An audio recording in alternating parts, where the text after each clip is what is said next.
2021, conducted in collaboration with the USI on a very contemporary topic, Assam Rifles, Guardians of Indo-Myanmar Border, Efficacy, Challenges and Way Ahead. I am your host for today, Colonel Manik Trivedi. I have the privilege to introduce to you three eminent personalities who are seated on the dais. Major General B.K. Sharma, Ati Vishesh Seva Medal, Sena Medal and Bar, retired, who is the director at USI. Lieutenant General Sukhdeep Sangwa, Ati Vishesh Seva Medal, Sena Medal and Bar, retired. And Lieutenant General P.C. Nair, Ati Vishesh Seva Medal, Youth Seva Medal, Director General, Assam Rifles. Now may I request Major General Sharma, Director General, USI of India, to start today's proceeding by delivering the welcome address and curtain raiser for the inaugural joint seminar by Assam Rifles and USI. Lieutenant General P.C. Nair, AVSM, YSM, and Director General of Assam Rifles. Lieutenant General S. Sangwan, AVSM, Sena Medal and Bar, the former DG Assam Rifles and today's guest speaker, the former Director General of Assam Rifles, General Dugal, General Yadav, General Roy, and distinguished participants, ladies and gentlemen, I wish you a very warm welcome to this second Martyrs Memorial Lecture at the USI, which is part of our collaboration of the two organizations. And it is a befitting tribute to 1,180 martyrs of Assam Rifles who made a supreme sacrifice in the line of duty, particularly a kind of a tribute to Colonel Biplav Tripathi, the four martyrs of Assam Rifles, and the two family members. I don't have to tell audience here that Assam Rifle has a very rich history, which is steeped in rich culture and military ethos. It has a saga of fame, victory and glory, and since its raising in 1835, it has participated in large number of offshore missions, be it in Middle East, France, Haiti, Sri Lanka, and almost participated in all major operations in India, be it CI/CT operations or be it, standing out in the conventional wars. So therefore, that they are not only today the sentinels of the Northeast, but I would call them, they are the trailblazers of India's Act East policy.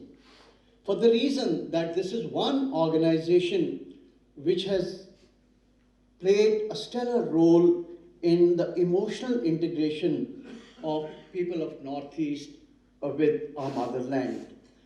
And their contribution to the national cause is manifest in the number of awards. They have more than about 16,000 awards, which includes 4 Ashok Chakras, about 33 Kirti Chakras, 5 VRCs, and about 148 Shaurya Chakras. Then 55 unit citations. And who doesn't remember the role which Major Bob Carting played in that audacious mission which he launched with 200 soldiers and about 600 porters in assimilating Tawang in 1951, or for that matter, the rescue of His Holiness Dalai Lama when he escaped from Tibet. As far as our partnership with Assam Rifles is concerned, is progressing extremely well. We have already a book in the pipeline by one of the very, very eminent civil servant who's been Chief Secretary of Assam, that is Mr. Jitish Khosla.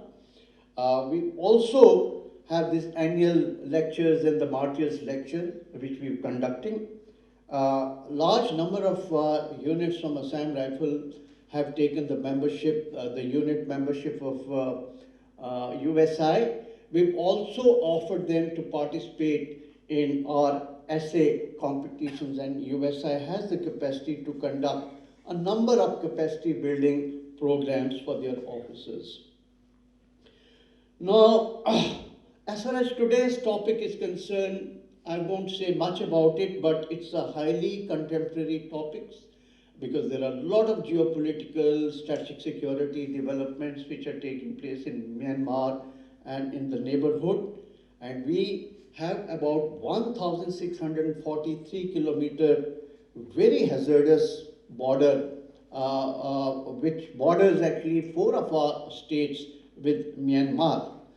And there are unprecedented developments which are taking place in Myanmar due to military junta being ruling the roost there, and there is virtually a condition of civil war, and that has ramifications for India's security. On one hand, well, we have a free border regime with Myanmar, and there is a trans-border cultural connect, particularly of Nagas, Kukis, Chin, Mizos, and many other such ethnicities. There are also a host of non-traditional security threats which emanate from Myanmar. There are borders. We've seen the case of Rohingyas, and very recently, when there was a military takeover, there was a flux of refugees from that country. There is also a dilemma in the mind of Indian policy maker whether to fence or not to fence Myanmar border. While most of the states are in favor of fencing, but whether it is in the larger national interest, that needs to be seen. So we need to discuss all these things and analyze how situation there is evolving and how it is impacting India's strategic security and the very prognosis of India's Act East policy. We very recently done an occasional paper on the coup in Myanmar, strategic implications and breaking the impasse. This is done by Lieutenant General Shakti Gurung, who was our defense attaché in Myanmar, and he's been writing. He's also done a study for the USI on China-Myanmar economic corridor. So I take this opportunity to present a copy each to the present DG and the former DG. And with these words, I now request the moderator to take us through the proceedings. Thank you for this enlightening introduction, sir. I would like to give a brief introduction about Lieutenant General Pradeep Chandra Nair, who is the Director General, Assam Rifles, with effect from 1st June 2021. I now request General Pradeep Nair to take the proceedings forward by delivering the introductory remark. Sir. A very good morning to everybody here. Ladies and gentlemen, General Sangwan, former Director General Infantry, Assam Rifles, General B.K. Sharma, Director General USI, former Director Generals of Assam Rifles, General Rameshwar Roy, General Duggal, and General Karan Yadav, officers, and other dignitaries from the media who are here. At the very outset, let me extend a very warm welcome to General Sangwan, and given the fact that the notice that he received to take this talk was little because the person who we had in mind couldn't come for certain compelling reasons. So thank you very much for having taken on the offer, sir. Now let me also make a brief mention of the MOU of which General Sharma made a passing reference. This MOU got signed last February 20, and essentially it was to institute a chair of excellence, of which he's already made a mention. Besides the chair of excellence, there were other things that were on the card, and that included research in the field of conflict studies, national security, socio-economic and cultural fields with explicit focus on Northeast states. This MOU was also to focus on conduct of strategic gaming exercises for senior and middle rank officers and conducting of webinars, seminars and conferences on contemporary issues. Most of these things couldn't happen because of COVID, but I'm sure as we step out of COVID now, going forward with possibly third, fourth doses of the vaccine also, we should be getting restored to near normalcy. Jen Sharma has already made a brief introductory remark about the history that Assam Rifles has, but since there are a few people here, as I noticed, for whom Assam Rifles itself is something new, I think I need to reiterate some of those issues which he so kindly brought out. As you all are aware, it's the oldest paramilitary force in the country, one of the most decorated forces, which is everybody's envy. It was raised in 1835 as the Kachar levy, and the reason why it got raised was to take care of the marauding tribals who came down from the hills into the alluvial plains of Assam. So from Kachar levy at various times, then the name of the force kept changing. In 1883, it was rechristened as Assam Frontier Police. In 1891, just 8 years later, it again became Assam Military Police. Then the Eastern Bengal and Assam Military Police in 1913. And finally, it got named as Assam Rifles in 1917. So last 104 years, that's the name that's carrying on, and I'm sure will carry on in future as well. This name per se, Assam Rifles, came for the immense services that the force had rendered in the World War, particularly in Europe and in the Middle East. In terms of operational achievements, like was brought out earlier, the force has taken part in both the World Wars, done exceedingly well in both of them. In the Second World War in particular, it was part of the Victor Force, which was supposed to be operating behind Japanese lines as they advanced from then Burma, now Myanmar, into Nagaland and Manipur. Thereafter, after independence, to begin with the Chinese War, October 62, the Assam Rifle Forces were among the first to bear the brunt of the Chinese in Arunachal Pradesh, and in doing so, they gave sufficient notice time for the Indian Army units to get deployed in their battle spaces. During the 1965 operations, since the army had to deinduct from Nagaland, which was already a troubled state for about 10 years, and Manipur, which was also becoming a troubled state by then, Assam Rifles battalions moved in and took over the CI role in both these states. In 1971, again, when most of the Indian army troops had to be moved out of Manipur and Nagaland, Assam Rifles donned the same uniform or same task of taking care of the counterinsurgency, but now it also expanded into Mizoram and Tripura as well. In the 1980s, mid-80s later, you are all aware of Operation Pawan that happened in Sri Lanka. 3 battalions from Assam Rifles were sent there. They all did exceedingly well. And as the 90s approached and as the situation in J&K deteriorated, we had 8 battalions of Assam Rifles which were sent there. Those battalions did exceedingly well once again, and as some of you would recollect, one of the battalions, 7 Assam Rifle, 20 years ago in May 1991, took part in an operation which was extended over 3 days, where we had the largest number of militants killed in any one operations, and that was about 83 militants, and seizure of about 118 weapons. This is an all-time record, and this operation incidentally was led by a JCO from 7 Assam Rifles. Going forward again, after the 90s, we then got deployed in J&K once again. These are all roles that we are doing in addition to what we have been doing in Assam, in the Northeast. So they got deployed again in J&K last year. We sent a battalion. It was there for about 6 months. They were on the LC.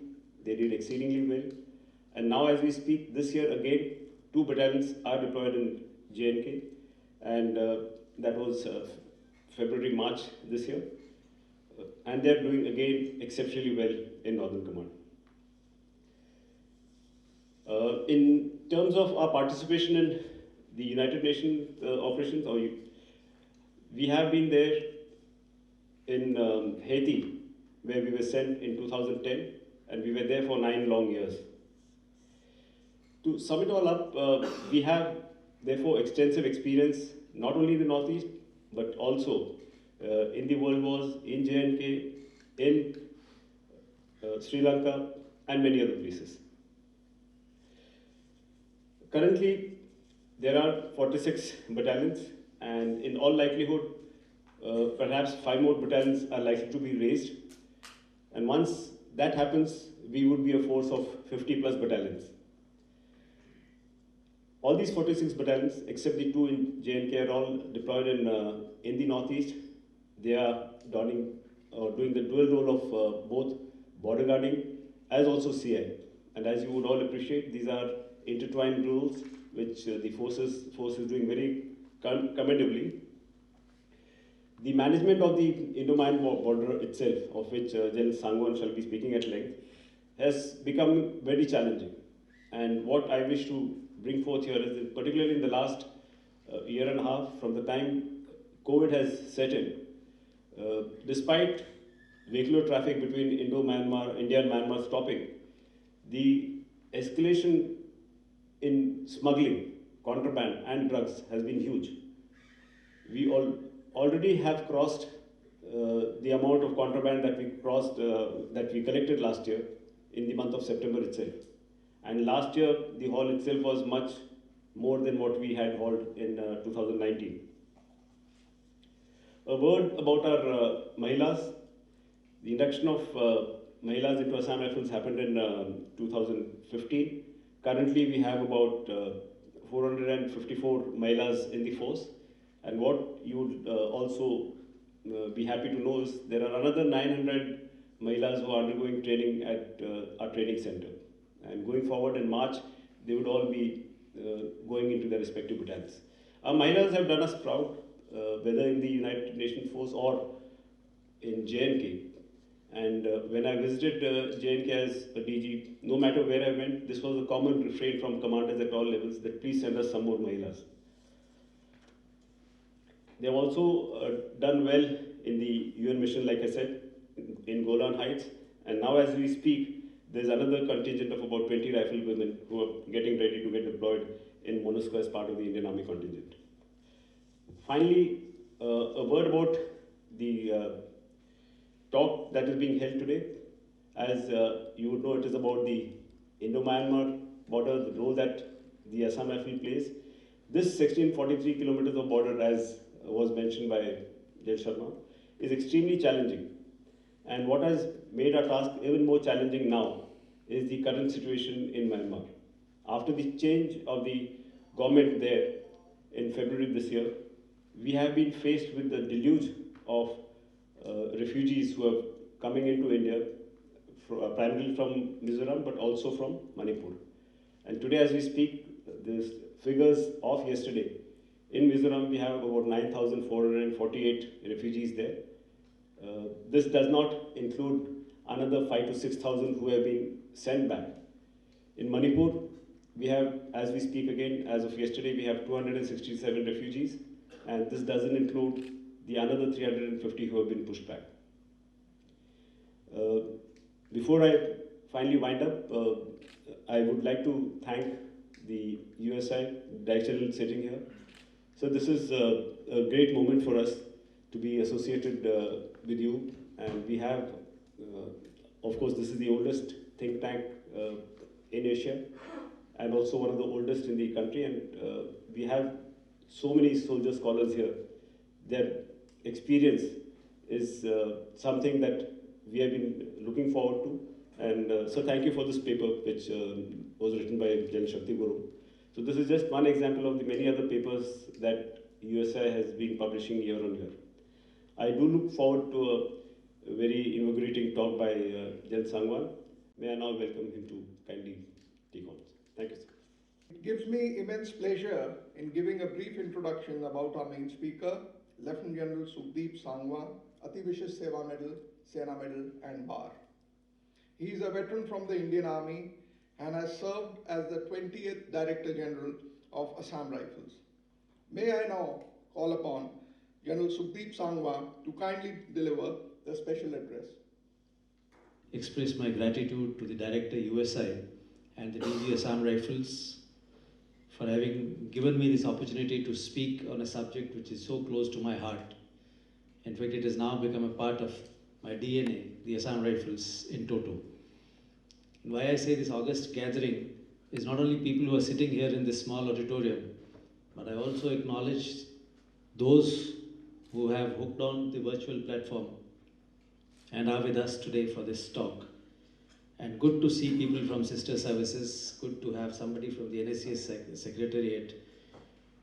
And I feel privileged and happy to see that 3 of the former Director Generals of Assam Rifles are also present here.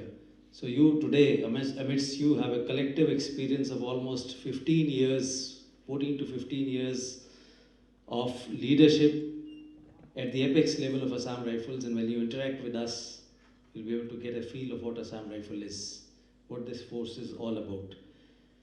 So today I'll be speaking to you on the subject which is now flashed. And I would say some of you may feel that it is a very academic subject. Somebody may say it is even factual. But I must compliment the Headquarter DG Assam Rifles and the DG, because to me it appears that this is a subject which is really thought-provoking. It is thought-provoking.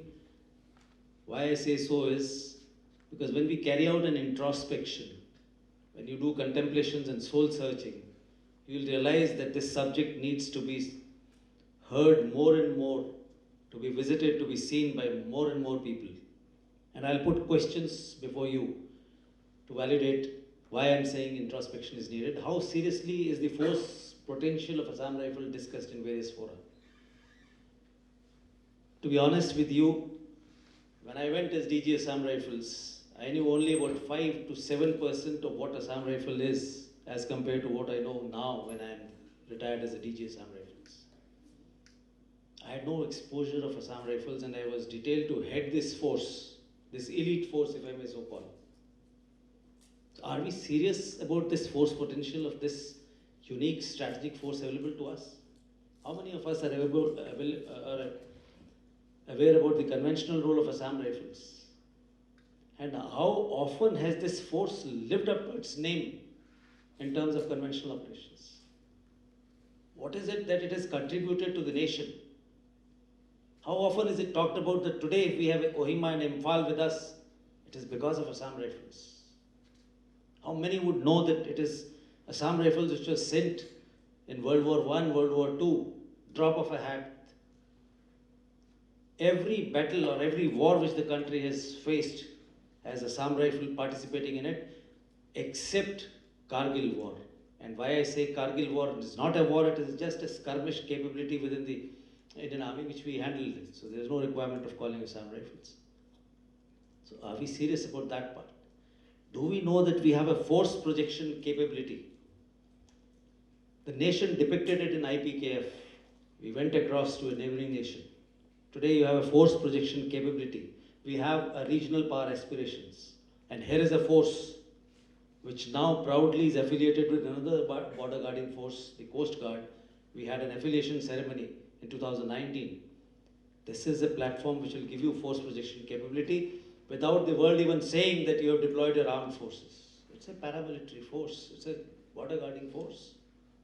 So are we introspecting and seeing that this is it? How many of us know that Assam Rifle has a footfall for the last 10 years in United Nations? It has proven its credentials today. We have Mahila soldiers in United Nations. And Mahila soldiers have come in the force only about 5, 6 years, 7 years back. And today we are there in United Nations. Strategic significance of Vijayanagar salient. How often can we just ignore it? What is the role that Assam Rifle has to play there? We talk of Slavi slicing. of our principal adversary in the north. Are we not aware of Vijayanagar salient? If Vijayanagar is populated today, it's occupied, inhabited today, it is because Assam Rifle ex-servicemen were settled by us today, by that time. Have we introspected this? We keep talking of dual controls. It is debated, often debated, without realizing the implications on the national security of tinkering with this force now and then. Will AR be subsumed in ITBP? Or will it be merged in ITBP? All these things are something which are disturbing trends for any established force. And people are not even aware that here is a minister who had made a statement in Rajya Sabha in 2019 that Assam Rifles will not be merged in ITBP. And yet, 3 days back when I was in the Rashtrapati Bhavan for the award ceremony, I was asked by a very senior army officer, what is happening about ITBP merger? I said, sir, please read the newspaper. 2019, it's clear-cut mentioned that chapter is a past now. And I'll be free and frank with you, when we projected and told the minister why it should not be merged, he was not even aware about facts, what all Assam Rifle is doing. So this kind of introspection is needed by us. This kind of contemplations have to be done. And last of all, quite a few of us who are sitting here in this hall know who are the people who are going to man the senior hierarchy of Assam Rifles. Who are the people who are going to employ or deploy this force? These are the people who are doing higher command courses, staff college courses, NDC, senior command. To my horror, these courses visit Shillong. They visit the area headquarters, but they don't find time to visit the DG headquarters, same station. Unless you know the force capabilities, unless you know what Assam Rifle can do for you, unless you know what Assam Rifle can give it to you, how can these people be utilizing this force when they grow up and they are assigned this responsibility? As far as these aspects are concerned, just in passing, DG has already mentioned, we have participated everywhere and we have come out with flying colors. The Assam Rifle has done exceedingly well in our Parakaram, in our Pavan, our Prakshak, and today also we have 2 battalions which are sent there. So Assam Rifle is proving its potential. And as far as dual role is concerned, it is 1965 onwards, this is the dual control which is on, and I don't think there's a requirement of mending a fence when this fence has not been breached. With this little background, I now would talk about an obstinate resistance which I say, and it's quite ridiculous, that we don't even understand the Northeast. If you don't understand the Northeast, you will not understand Assam Rifles, because as far as Assam Rifle is concerned, Northeast is etched in its blood and soul. We have to first understand the Northeast. Ironically, if you draw a line from Tawang, that is Tawang, Tenga, Bomdila, and come down to the famous Kaziranga sanctuary and go down to Shillong, that is the Northeast which everyone talks about. You talk of people, have you been to Northeast? They say, yes, I've gone to Guwahati, Shillong. You cross the Siliguri corridor, you've not even touched one of the states of Northeast, that is Sikkim. So this, what I personally feel and I normally call is the perceived Northeast. This is the perceived Northeast, and by visiting these places, these Guwahati, Shillong, you have not even touched the fringes of 5 states of the Northeast. Leave aside going to the capital city or anywhere in the hinterland. You've not even touched Sikkim, you've not even touched Tripura, Mizoram, Manipur, Nagaland. You've only and only been in Assam and the western portion of Arunachal. So is this the Northeast? Northeast, ladies and gentlemen, lies far east of this perceived Northeast. And let me also talk about this small little belt which we said. We go up to Guwahati and come back, and in the bureaucratic parlance, in the political parlance, in the military parlance, everywhere we talk of Siliguri corridor. It is here also that Assam Rifles can play a significant role. Assam Rifle is totally, I would say, this actual Northeast is deployed there. If you populate this corridor itself with Assam Rifles, they're looking for peace stations. You brought them back for rest and relief by almost 1,000 kilometers. From Dibrugarh and beyond, if you bring them this side, from Mizoram and all, you bring them, give them the rest. They are available to you, strategically deployed in this chicken's neck area to react in your 33 core, 4 core, 3 core area, and in any case, whenever required, to the northeast side. This is what Assam Rifles, they can play a strategic role, utilize this, populate this corridor. Give them stations here. We have established military stations where we are pumping in Indian Army, and none of them wants to be there in those stations. And I have no hesitation in quoting Kuch Bihar. None of the unit is happy when you post them to Kuch Bihar. Assam Rifles will be more than willing to get Kuch Bihar because you have brought their movement time by 1 day. And they are happy closer this side. This is the kind of resistance in knowing our northeast itself. If you don't know the northeast, how will you understand Assam Rifles? Because Assam Rifle is inseparable from northeast. To understand this force, to understand Assam Rifle, you have to understand the ethos, the spirit, the history. Just now, both the speakers, they highlighted the history of, rich history of Assam Rifles. You have to know the legacy, the character, the commitment of this force. It's unparalleled, if I may say so. And when you talk of the collective capability of this force, that also is not known in the environment. That also needs to be known. And why I say collective capability, intra-force and inter-force. And it's a must, particularly the uniformed community, to know what is the organization of this force. Pure mathematical terms, if you see, there are 3 divisional headquarters, 3 IG headquarters. And why I'm saying mathematically, if you see the capability and potential of this force, you divide, you see 12 sector headquarters means brigade headquarters. Each division, infantry division, has got 3 brigade headquarters. So here you got 3 force headquarters, but the brigades are 12. And when you talk of battalions, it is 46 battalions. 3 Indian Army divisions will have only 27 battalions.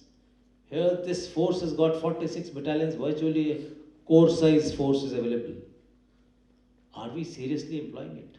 And has the flexibility of ops and administration control of battalions whenever required, particularly between south and east. There is a flexibility of 2-3 battalions this side, that side, and that switch takes place. So this is the force which is going to give, which can be a game changer if it is fully integrated day in and day out. The purpose of getting this lecture here was to have more and more people from military parlance attending these kind of talks. And no one knows that the training establishment year after year is winning the Home Minister's trophy for best training institution. So this is the capability and the force potential of this force. And despite this, it is agonizing when somebody questions now, when I was DG that time also, that with Northeast returning to peace and normalcy, what is the relevance of Assam Rifles? If I may ask you, what is the relevance of Assam Rifles? It's such kind of a force available to you. Its relevance will be obvious when I go through the subject and through my talk. But to know the relevance of Assam Rifles, we need to know the role of Assam Rifles first. It is the border guarding primary role is border guarding. And you talk of any other border in the country, either you have the military there deployed, that's the army deployment, or you have the Coast Guard deployment, or you have the naval deployment.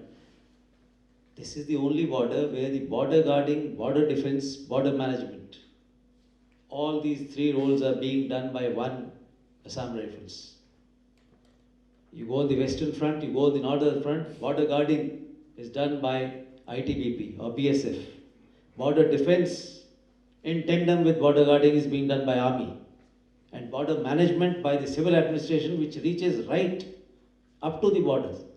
But here, how do you blame a bureaucrat who does not have infrastructure to reach there? How can he reach and administer in the far east of northeast areas?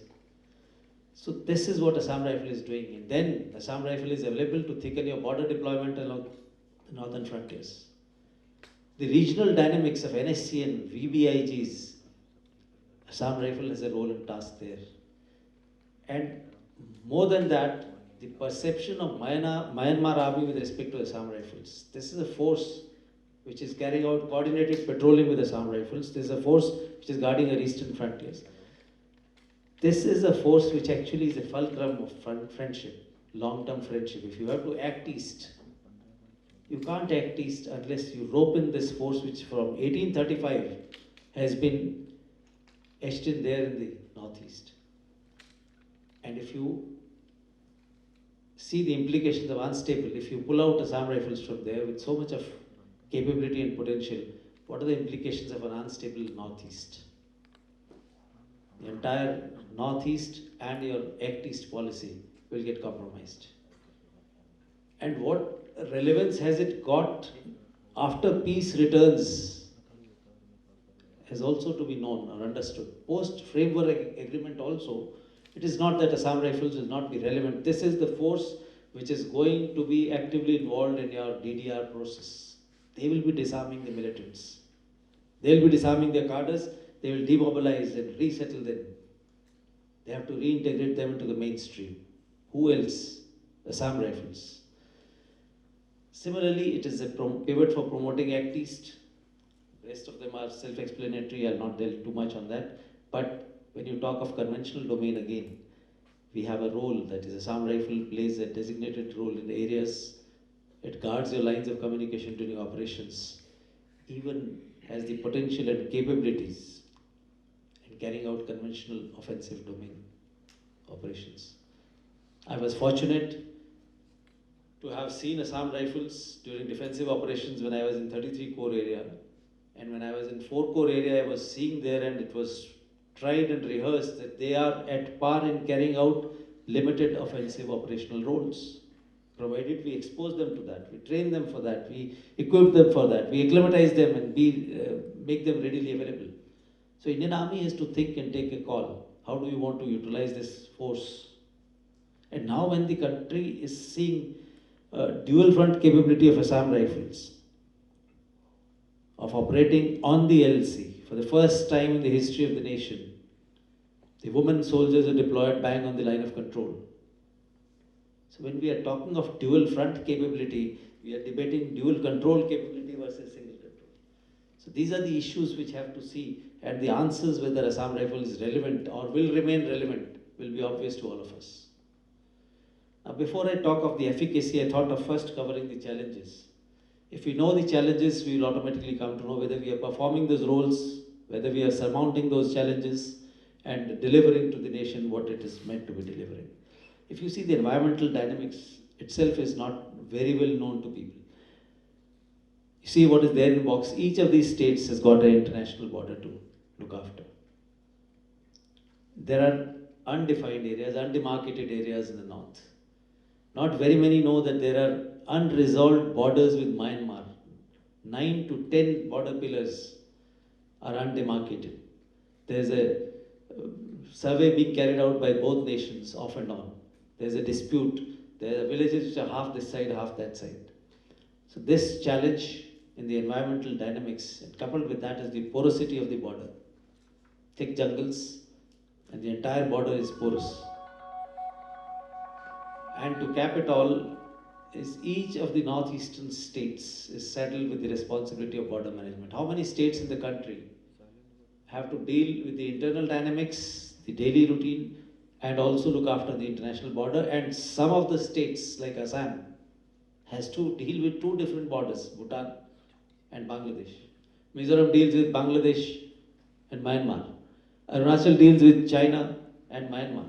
Small little states, not adequately represented. They have to think of the international relations, they have to think of the international dynamics, refugee crisis, movement, influx, and yet continue to be in the mainstream as far as their day-to-day functioning of the state is concerned. So these are the environmental realities and dynamics. Next challenge is the free movement regime. Those of you who would not be knowing what free movement regime is, ladies and gentlemen, 16 kilometers on either side of the border, the citizens are free to go across without any passport or documents. Only a border pass is needed. They can go there, stay for 72 hours, and they can come back. On paper, doable, it is happening. But is it effective? That's the challenge. There's a huge challenge for Assam Rifles any DG or any officer or any company commander, if he says, I am implementing FMR in the right spirit, I would openly say it's not possible. Because they are not mandated to go from a particular point and return from the same point of entry or exit. So I can enter from Pangsau Pass, I can exit from some other pass. How does the country or Assam Rifle or the police there know that a man who's entered 72 hours back has actually gone back? Or has he entered here to come and go into the deeper interiors or hinterland of the country? So it's a huge challenge, FMR. And border passes, unless we use technology, the FMR itself poses a major challenge for Assam Rifles. And when I show you other facts of the FMR, non-existent. 2 years, 2.5 years, I was continuously struggling to get the border passes. Myanmar has issued it. After we showed them the sample, we are yet to issue the passes. That's, I think, sums it up. People are permitted to carry head loads. No restriction. How many trips in a day can a person carry on? What loads, what quantum of loads can he carry? He can carry 5 kgs, he can carry 50 kgs. And to physically check every person is virtually impossible. So this is another area. Limited crossing points, mobility. Today also, it's not only denting the economy. I mean, imagine the Kenbo bikes of Myanmar moving inside our territory freely. We are unable to check them because of porosity, because of other reasons. So this resource control itself is a huge challenge for Assam Rifles, and they have to live up to it, live with it, and yet deliver what they're supposed to be delivering in terms of border guarding. Police presence along IMP, another sore point. You heard the length of the borders, 1643 kilometers, and by no stretch of imagination can you even give me a count if I ask you what number of police stations are there in the border belt. In the FMR, 16 kilometers belt, leave aside bang on the border. It was 1919 when I took over. It is 23 today. Maybe 1 or 2 more may have come up. 1643 kilometers border with 19 or 20 police stations. That is, I again come back to that point. How do you expect a bureaucrat to walk across and feel comfortable and safe in that area? Will he go ever? He cannot. So where is the administration? Not possible. So this is another challenge with police not being present there. Assam Rifle does not have police powers. You have to yet deliver without the police powers. Technically speaking, you can't search unless you have a police rep. Police rep has to walk in 80 kilometers. Out of these 23 police stations, there is one which has got 80 strength. Rest all are 18, 19, 20. Their weapons are kept somewhere behind. They are unarmed police stations. So this is a challenge. This is the environment where one has to work. And yet, let me tell you and assure you, the same things are not as bad as they seem to be, because the results, the MHA report, which I will be showing it to you, amply clarifies what Assam Rifles is doing. But what we need to do is, it is time that we start investing in technology-driven solutions. We have to have technology pumped in a big way in the northeast, particularly along the Indo-Myanmar border. Next challenge is the perceptional void. Not very many of us are keen on seeing this topographical map of northeast. The entire hilly feature, from north to south, the entire northeast is hills, and I have not even covered the Arunachal side. We all know what is Arunachal comprised of. And here lies the 65% of the total area in northeast is forests. And if you see the figuratively also, 25% of India's forest cover is here. Whereas geographically it has got only 7.98%. So with mountain ranges, low hills of course, but thick jungles, difficult to see a man at 10 meters, 20 meters. So that is the area which is, as far as heights are concerned. And when you go to the plains, it is simple riverine plain of Brahmaputra, which is flood-prone areas. So this is the area where you have to operate and you have to deliver your results. This perceptional void. And what is even more ironic is, where is the wisdom in comparing eastern frontiers with western borders? Where is the wisdom in even questioning that Assam Rifles is sitting deep behind? Unlike the BSF, which is sitting on the borders with BOPs.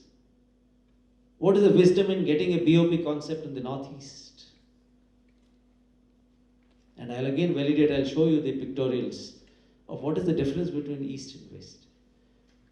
Can we even think of comparing these two? And often it is debated in the corridors of power that Assam Rifle is echeloned behind, they are hesitant in going ahead on the border. There is a reason to that. If I sit on a porous border today, and if somebody penetrates, there's nothing which stops him for the entire journey till hinterland he goes. Whereas if you have a tiered deployment of Assam Rifles, and let me share with you, it is a 3-tier deployment, very carefully thought through. That you pierce the first tier, the second tier is there, the third tier is there, and then comes the army. The cantonments in the other area. So with this kind of a terrain, with this kind of a dynamics in the Northeast of forest and rivers, we should not even dream of constructing BOPs, fixed BOPs. You have to have a concept which is not what is prevalent in the West. And now when I show it to you, what is the border management present arrangement? As far as East is concerned, it is exclusive AR responsibility. I highlighted a little while ago. This side you have the army deployed, you have the civil administration, you have the police deployed there, and you have the border guarding force deployed there. What Assam Rifle is following is a COP and TOP concept. Company operating base and temporary operating base. This is temporary operating base which will deliver, because it is temporary, can shift based on the threat.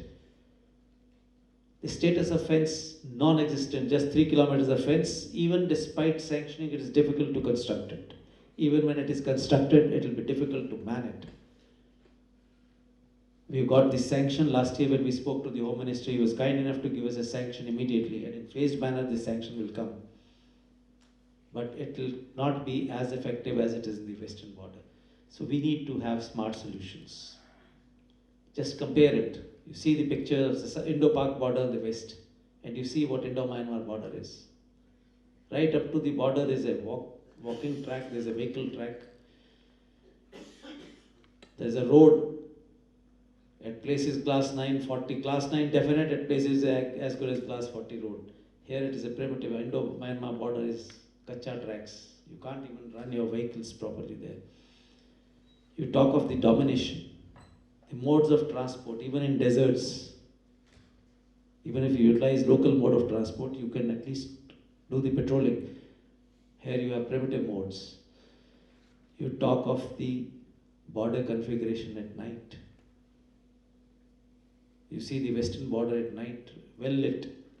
Here you don't even know where your next soldier is standing, where your buddy pair is standing. If you lose the buddy, he will not be seen. This is the kind of challenge which is there in the northeastern border. Any decision taken, these factual realities have to be thought in mind. Border management. I highlighted all these things to you. There are infrastructure constraints and MHA mandate, free movement regime and all, we talked about it. So this is the challenge which is coming in border management. And coupled with that, we all say, talk of western border, that pumping in of terrorists from the west, from Pakistan side. Same is happening in the northeast.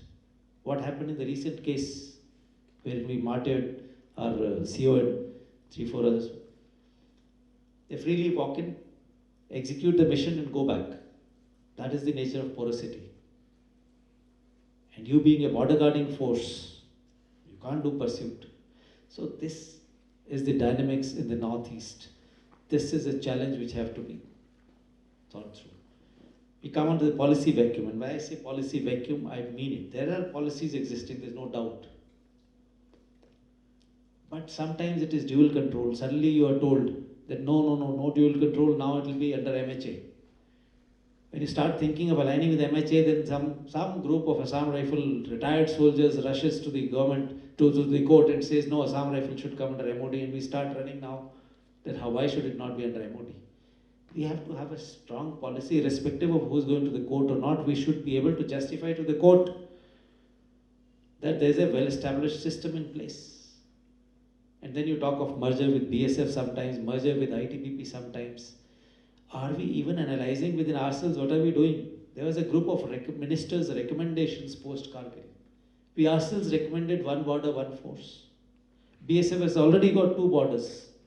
You merge Assam Rifles with BSF, give them the 3rd border. ITBP has got a border to itself. Now you merge Assam Rifle and give them the second border.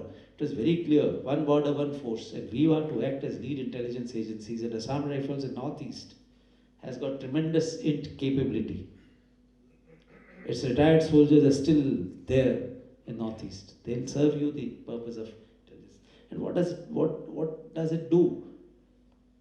That poor soldier, Assam Rifle soldier, is total in a dilemma, in an uncertainty. I don't know whether I'll be with MHA for 5 years, with MOD I'll go, or is it dual control, and my tenure will finish every time in rushing up and down and justifying. So this is the challenge.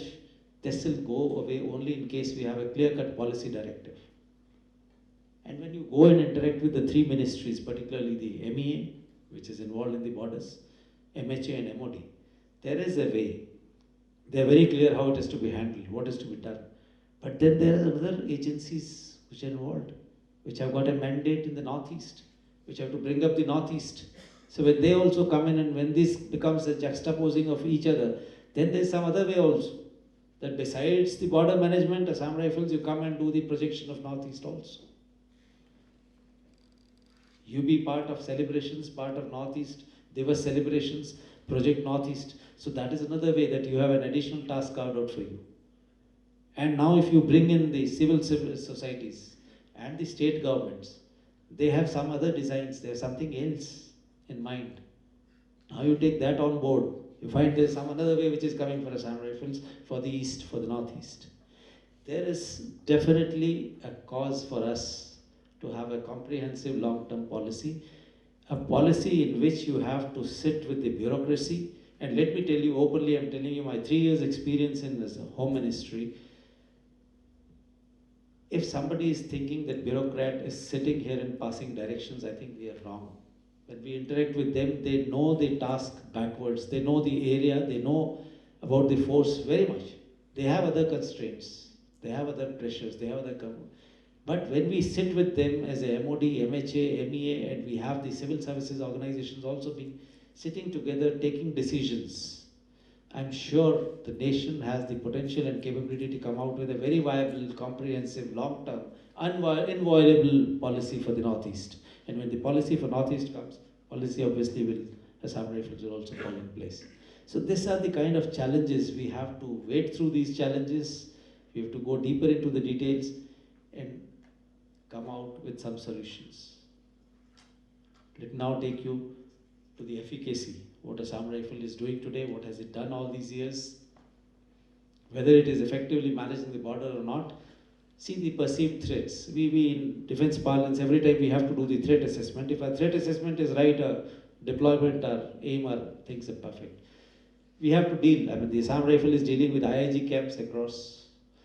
The irony is, though it is jointly coordinated patrols are being done, but virtually this Indo-Myanmar border is only and only guarded by Assam Rifles. The Myanmar army, the strength of the battalion itself is about 200. When we say there were 3 battalions deployed, it is 280, 250 kind of deployment, as against our strength of 1,200 people. But when you talk in terms of battalions, they'll say we have got 3 battalions deployed on border, and we are taking into that. So this is a challenge again, and despite all this, another threat is open borders. I told you, narcotics, illegal, it's a part of the golden triangle. People there are willing to exploit the ethnicity. The free movement regime is a challenge, and of course, I have always, in every forum I have been telling, that Myanmar is the meeting place where the interests of India and interests of China are colliding. And China is trying to influence day by day, more and more. And yet, somewhere we are also succeeding in politico-military format, diplomatic format, and we've been able to deliver what we are supposed to be delivering. We have denied the operating space to North state actors. And when you see the figures of the Home Ministry, you'll realize that Northeast definitely is returning to normalcy. There's a much better development index now than what it was earlier. One more thing I would like to highlight in the efficacy itself is, though it is a classified information, I deliberately am not showing you the classified content, but I would like to highlight that Assam Rifles actually deployed along the Myanmar border, peacetime, throughout the year. But during conventional operations, it drastically thins out from the eastern border. And this is the force which goes and deploys along the northern border. And allow me to say only in broad terms that bulk of the force has got a role in the northern borders. And I proudly say that during the recent 2020 contingency, northern contingency, we voluntarily offered to the Indian Army some resources which were not factored in to be given otherwise. And now it is a mandated thing that we again pitch in with this kind of a resource without jeopardizing the peace process in the Northeast or the stability of the Northeast. So this is the conventional role where it has proved its efficacy time and again. I'll just talk of two reports, 2018-19 of MHA report and 19-20. 2021 report is yet to come. Usually it comes around this time or maybe in January or so. In 2018 and 19, the incidents reduced by 66% and the civilian casualties have gone down by 79%, 18% decline. I mean, it's all self-explanatory, and AFSPA from Meghalaya was also lifted, reduced from 16 to 4 police stations only in Arunachal. And the border management issues, of course, they are an ongoing process. I highlighted those issues of border pillars and all, that's an ongoing process. So these insurgency levels were coming down, the unrest was coming down, and there was peace returning. That means the people who were deployed there, both CAPF's paramilitary forces and the army, they had contributed as far as the efficacy is concerned. You talk of 2019-20 report, and I have quoted the paragraphs word by word. It says the security situation in Northeast states has improved substantially. This is the Home Ministry's report, and it gives out reduction level. Insurgency incidents reduced by 70%. The security forces casualties reduced by 78%. Civilian casualties reduced by 80%. It recorded the lowest insurgency incidents 2019 year. So all these are indicator of the efficacy of the forces which are deployed there. Besides this, it also commented upon the counterinsurgency operations and the number of militants neutralized, apprehended. All this was also highlighted during this report. And along with this is what we contribute for rest of the activities of the government. Focused theme-oriented programs. And of course, a major achievement was commented upon in the MHA report is 2019, for the first time we showed them an exclusive Mahila contingent on the Republic Day. It was an announcement of our Mahila soldiers in paramilitary force leading all by themselves, 100%. The contingent commanders are also Mahila soldiers. And then it commented upon last year when we said does not make a sense when you have independent men contingent, women contingent. So last time, for the first time, we fielded a combined contingent joint in the police memorial parade, which was again appreciated by one and all. This zero gender bias and acceptability by both the genders. And this year we had actually put forth this proposal that on Republic Day, the next Assam Rifle contingent will walk shoulder to shoulder and we will match pace by pace and prove it to the world that we can fight together. And that apprehension which is normally there in other quarters, that will women be able to deliver on the front, which is debatable in some parlance. Assam Rifle has proved it. We've done it here. We've gone to the UN, and we've done it on LC in J&K in Kashmir. And coupled with this is the Assam Rifle's efficacy in promoting sports in the Northeast. This year on January 4th, the Assam Rifles established first sports school in Northeast on the lines of Sports School Rai, which will be funded under the Khelo India program, and Assam Rifle has given its own premises in Shillong. That school is now called as Assam Rifle Sports School, and sure enough, 10 years down the line, you will have Assam Rifles churning out sports persons for the nation. So other domains of efficacy, when you talk about, we are contributing in the protecting the national interest in terms of national projects, KMTTP, furtherance of our diplomatic initiatives, whatever we want to do with Myanmar, that is being done. COVID, we played a major role, that is harnessing youth in nation building process. Assam Rifle has reached out to the hub of NSCL in Ukhrul.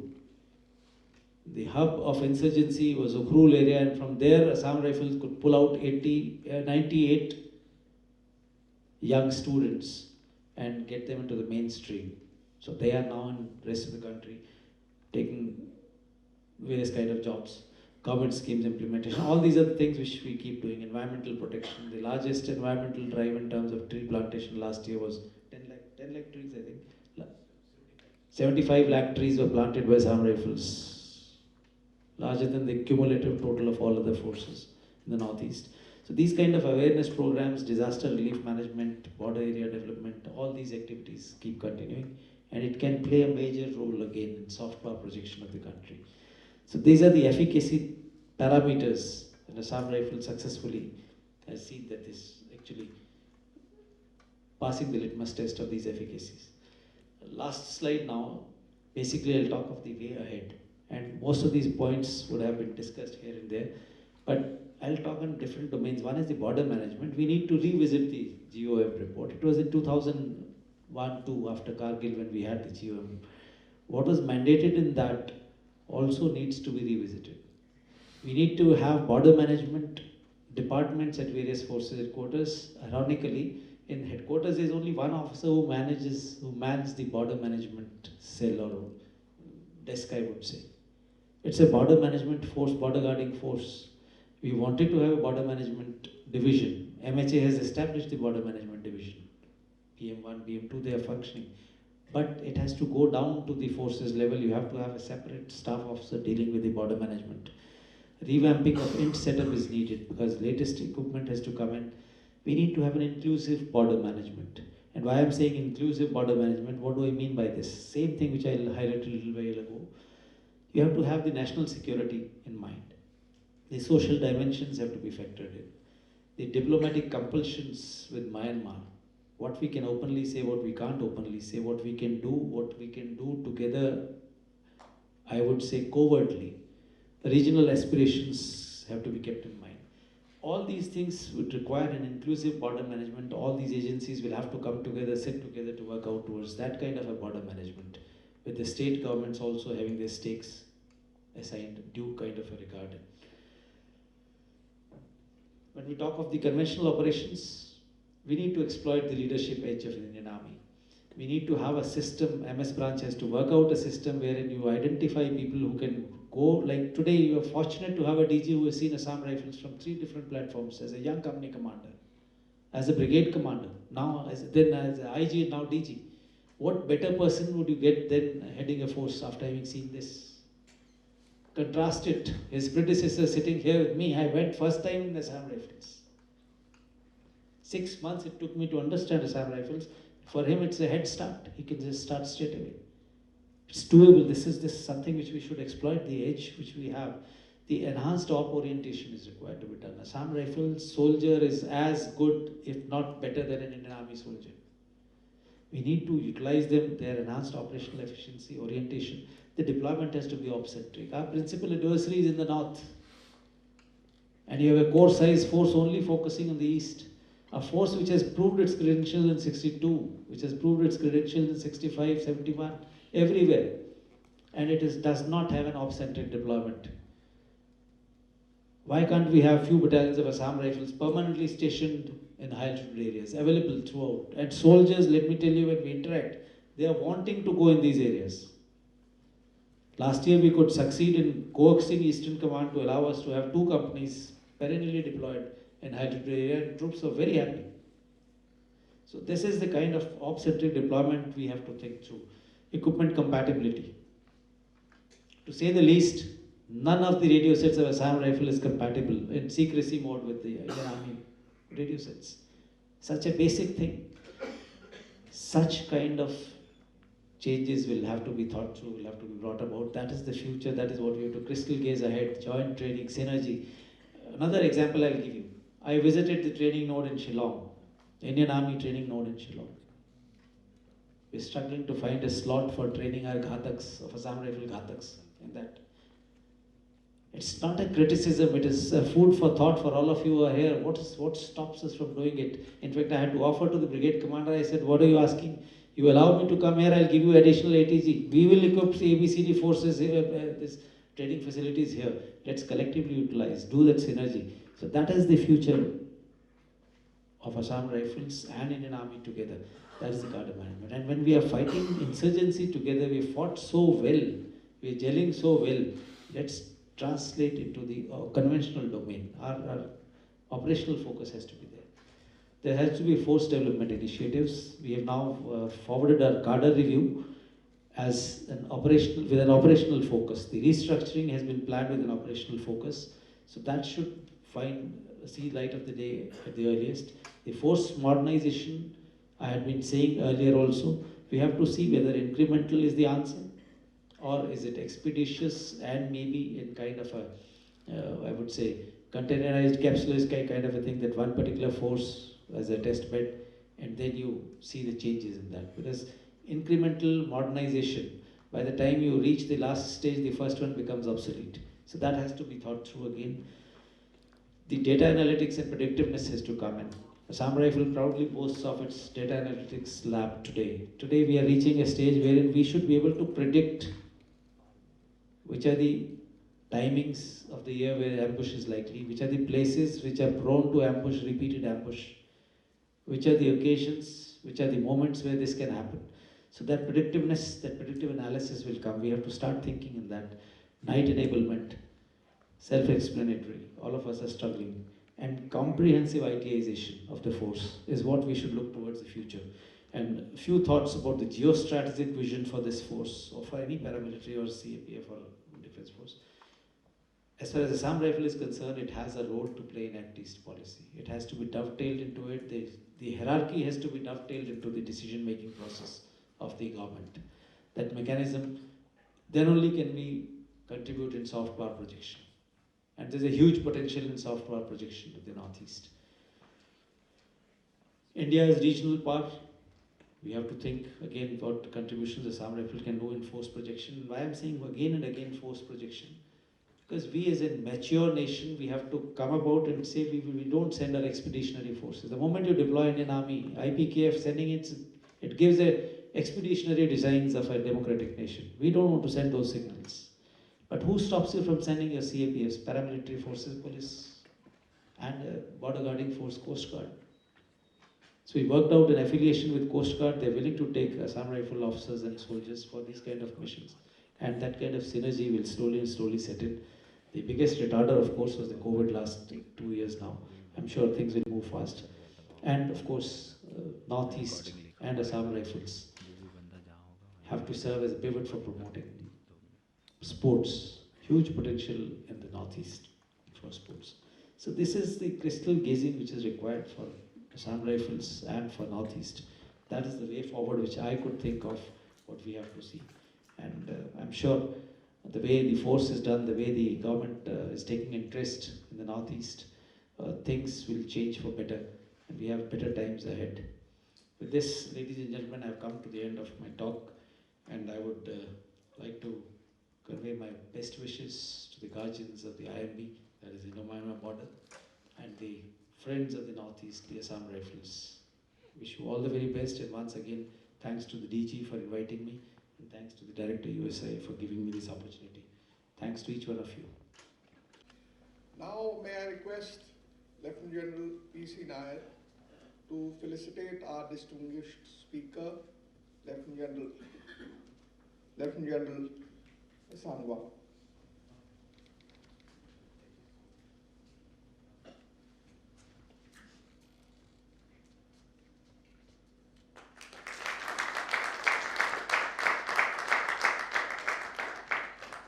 We have finished for the day. I will request all audience to be seated while the speakers and our other guests leave program. Thank you very much.